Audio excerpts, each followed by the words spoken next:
Pagar pembatas Gedung Kejati Solo terroboh didorong massa aksi pasukan adat Minahasa pada Senin 5 Agustus 2024. Ratusan massa aksi pasukan adat Minahasa yang dipimpin Panglima Besar Tona Asuangko Andi Rompas melakukan aksi demo di Gedung Kejaksaan Tinggi Sulawesi Utara. Pagar pembatas Gedung Kejati Solo terroboh saat massa aksi akan masuk untuk orasi di dalam halaman Kejaksaan Tinggi Sulawesi Utara.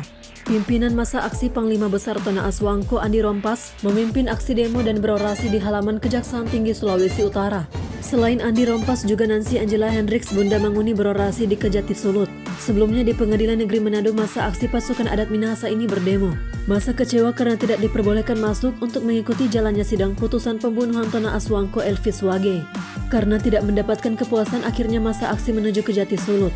Seperti diketahui, Elvis Wage terbunuh saat bentrok dua kelompok massa di Bitung pada Sabtu 25 November 2023 lalu. Ada 4 tersangka yang diamankan yang diduga membunuh Elvis Wage. Keempat terdakwa akhirnya diputuskan hukuman mereka oleh PN Manado dengan putusan hukuman tertinggi adalah 13 tahun, di mana sebelumnya pada tuntutan selama 12 tahun dan hukuman terendah adalah 6 tahun. 2 terdakwa diputus 13 tahun dan 2 lainnya masing-masing 12 tahun dan 6 tahun. Massa aksi kecewa karena keempat terdakwa hanya diputus dengan hukuman belasan tahun. Dan massa juga kecewa karena masih ada tersangka lain yang masih bebas berkeliaran. Akhirnya massa aksi setelah bertemu dengan pimpinan Kejaksaan Tinggi Sulawesi Utara di Kejati pada Senin 5 Agustus 2024. Setelah terjadi kesepakatan, kemudian massa aksi membubarkan diri dengan tertib. Tim Liputan Manado News Network. Saya mendapatkan informasi bahwa sebagai pengacara keluarga korban Tona Elvis Wage, bahwa sidang memang putusan hari ini. Tapi saya tidak tahu jam berapa, karena memang biasanya karena lapas itu terdakwa ini ditahan di lapas Bitung, maka sidang itu biasanya sore hari. Bahkan saya pernah menjaga itu dalam pemeriksaan saksi. Sidang itu dilaksanakan jam 8 malam karena memang antri cukup lama. Nah, hari ini saya kaget karena ternyata saya diberitahukan oleh keluarga juga teman-teman dari Ormas Makatan dan Minahasa bahwa sidang sudah berjalan, sudah diputus. Dan saya cari informasi lagi, sementara saya sendiri masih ada urusan pekerjaan lain, bahwa sidang dilaksanakan secara online. Kemudian terdakwa dan jaksa berada di lapas Bitung, kemudian majelis hakim dan panitia tetap bersidang seperti biasa, dan juga penasihat hukum dari Pospakum Manado.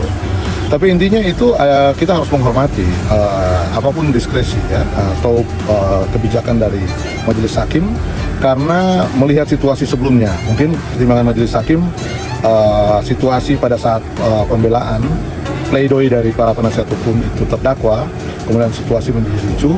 Kemudian juga saya mendapat informasi juga setelah saya telusuri dari beberapa teman dari kepolisian bahwa ada banyak ancaman-ancaman atau nada-nada provokatif di media sosial yang akhirnya membuat hakim mengambil keputusan bahwa sidang dilaksanakan secara online, tidak offline. Jadi bahkan di sidangnya cepat, jam 10 pagi, karena mereka tidak perlu datang ke pengadilan. Nah, saya memahami kekecewaan keluarga, terutama karena saya kan diberikan kuasa oleh keluarga, juga memahami kekecewaan dari teman-teman ormas adat Makatan dan Minahasa. Tapi dari sisi putusan, saya menganggap ini suatu hal yang luar biasa, bahwa pada sidang sebelumnya jaksa penuntut umum itu menuntut para terdakwa ini 12 tahun. 3 orang terdakwa 12 tahun, 1 terdakwa yang dianggap perannya tidak terlalu signifikan 6 tahun.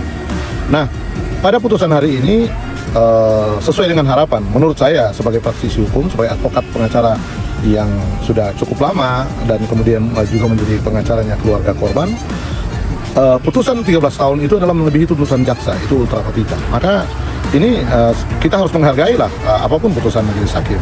Kita harus menghargai juga misalnya peran-peran dari Pak Jaksa, kemudian juga dari penasihat hukum, rekan-rekan penasihat hukum dari Puspakum.